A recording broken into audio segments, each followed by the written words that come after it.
The showdown is not meant to cause offense or harm. The viewer acknowledges any reliance on the accuracy or completeness of said content should be done at their own discretion. The host apologizes in advance for any affront as a result of personal attacks. All right, time for the showdown. Joel Sherman joins us again from the GM meetings. Joel, I want you to know, they wanted to bring out the showdown with you and the cowboy hat. We have that on hold, so don't worry about that, all right? I'm not worried about it. I look good in a cowboy hat. I know, that's the problem. I have to get rid of that. I don't want that out there. You do look good in a cowboy hat. All right, I'm going to go out. People are asking, like, wait, winners and losers from the managerial carousel. Look, I think Carlos Mendoza might end up being a great manager, right? But I don't think that's the way the Mets saw this playing out. That it was going to be Buck Showalter to the guy who, worked for David Stearns, hand in glove. It was going to be Craig Counsell. I'm stunned, and I think the Mets have to be nursing their wounds on this right now. Yeah, it's tough to do winners and losers when the news is about 12 minutes old. But I would say the biggest winner is future managers, because Craig Counsell just showed everybody that if you're an established manager, you could get a lot of money. And so, therefore, I think he's going for, like if you're one of these guys, maybe like Buck Showalter with the Angels, et cetera, you could try to get a lot more money. When it comes to Carlos Mendoza and the Mets, Craig Counsell was, I think, 44 when he was a first-time manager with the Brewers. That turned out to work out okay. Mendoza is 43. The reality is, BK, I wish I could lie to you and tell you that I could look at someone and say they were going to be a good manager. I thought Luis Rojas was going to be a really good manager for the Mets. I thought he had the pedigree, the personality, the baseball insight, and it didn't work out. Maybe it will in another try. So I've essentially given up, because there's people I certainly thought could do it who couldn't, and people who I thought couldn't who could. But no, you're absolutely right. And just because you're doing it the first time doesn't mean you're not going to be great at it. But we knew Buck Showalter was very competent in that spot. I also want to throw out, here are some players that make $8 million or between $8 and $9 million a year, because that's what Craig Counsell is making. It's record-breaking money for a manager. Adam Frazier, Willie Adames, Yandy Diaz, Merrill Kelly, Logan Webb. Those are guys who are making $8 million a year. It stands to reason that your manager should make at least what, like, Adam Frazier or Merrill Kelly are making, doesn't it? Well, Merrill Kelly is probably one of the 20 best starting pitchers in baseball. And he's 35 and he had a spike year. And he's 35 and he just had a spike year. I'm saying he's not making 25 a year. I mean, it's no disrespect to those guys, but that's what those, $8 million on a $200 million payroll. It's just not that much. Well, you know what I said in our first segment. I said I thought this was right. I thought, I was stealing the line from the movie where it's, not The Usual Suspects. Anyway, Kaiser Soze, whatever that one is that Usual Suspects, where they say the greatest gift of the devil. Yes, the greatest gift of the devil was convincing you didn't exist. The greatest gift of the front offices were convincing all these managers to take less money than they did 20 years ago. When I think people say the job has gotten easier because they get a script. I think the job has gotten tougher because they get a script. First of all, it's never been a bigger media burden prior to and after the game, especially with all the different kinds of media. It's the forward face of the organization. It's the statement. They might think it upstairs, but if it's not said well by the manager, they might not as well say it.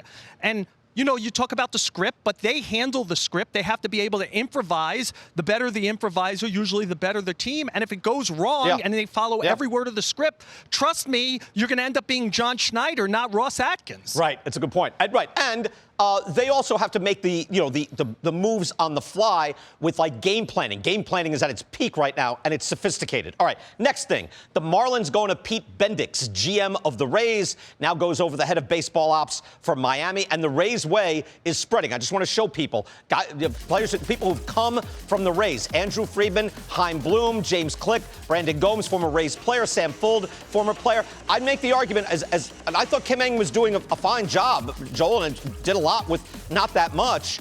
And yet, this is kind of like, no, we want what the Rays did. We need not a GM, but a president of baseball ops. Your thoughts on that?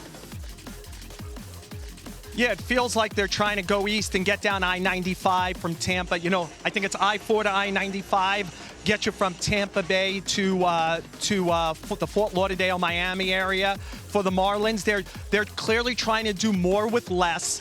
The Rays have been experts at that. By the way, David Stearns was pretty much an expert at that in Milwaukee. He's trying to bring that to the Mets with money now in the way that Andrew Friedman, who left Tampa Bay, did it with the Dodgers. They look like they don't want to add to their pro scouting department, which was one of the smallest, if not the smallest, in the sport already. I think it was a big bone of contention for Kim Ang, and part of the reason she isn't here anymore because she wanted to expand that department.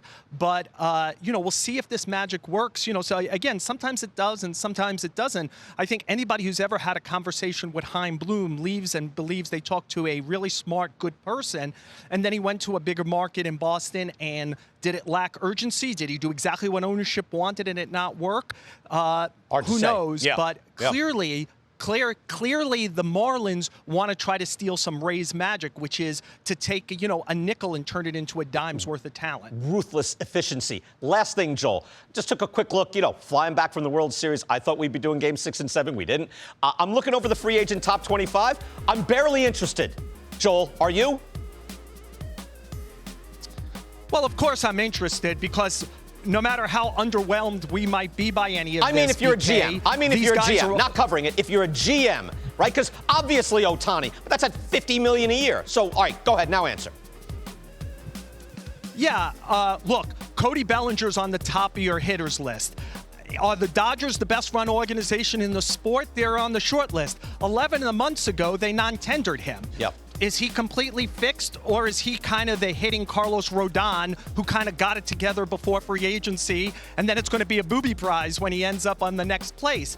This is what people are going to go through. Someplace on this list of guys is a Nathan Eovaldi, who didn't sign a big contract but helped the team win a championship. Right. So everyone's going to go fishing for that version or even go to the top because they believe Ohtani's worth a lot on and off the field.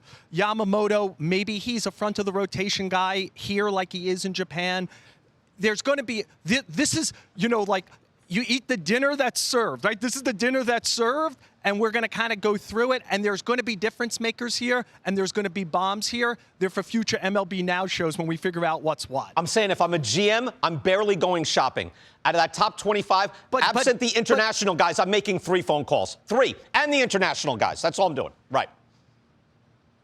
BK, I think one of the things that's been pretty consistent in all the years we've done this show together is free agency is the most inefficient market, even when the player list is more attractive than this. It's not a marketplace you want to be in. You want to be able to develop, have the extra players to trade when you want. This is where you're going to pay too much for too long, and you don't want to be in this position. But roughly 30 of the 30 teams are in this position someplace on the field and will be in this marketplace. I'm out.